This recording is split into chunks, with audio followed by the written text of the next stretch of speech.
ഇവളാരാ guys? എൻ്റെ ഡാഡയോ? എന്നെ vlog ചെയ്യേണ്ടെന്ന് പറയാൻ വേണ്ടിയിട്ട് എൻ്റെ ക്ലയൻറ്റേ രാവിലെ വിളിച്ചിട്ട് എന്നോട് പറയാ, സ്നോ നീ ഇനി വർക്കുള്ള ഡേയ്സ് ഒന്നും വ്ലോഗൊന്നും എടുക്കരുത് കേട്ടോ. വർക്ക് ബേസ്ഡായിട്ട് എന്തെങ്കിലും പറഞ്ഞെങ്കിൽ പിന്നെയും കുഴപ്പമില്ല.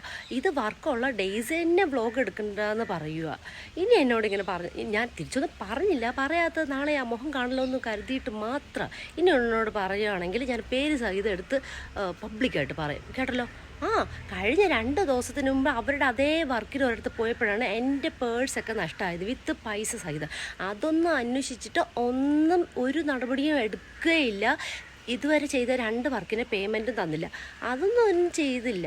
എന്നിട്ട് ഞാൻ പേയ്മെൻറ്റിന് പൈസ ചോദിക്കുമ്പോൾ അവരോട് പൈസ കടം ചോദിക്കുന്ന പോലെയാണ് പെരുമാറുന്നത്. എന്നിട്ട് ഇപ്പോൾ വന്നിട്ട് പുതിയൊരു സാധനം വ്ലോഗ് ചെയ്യാൻ പാടില്ല എന്നൊക്കെ. സോ ഞാൻ പറഞ്ഞില്ല, ഇത് വർക്ക് ബേസ്ഡായിട്ട് എന്തെങ്കിലും പറഞ്ഞു ഐ വിൽ ഡു. ബട്ട് ഇങ്ങനെയൊക്കെ വന്ന് എന്നെ ഗുണദോഷിക്കാൻ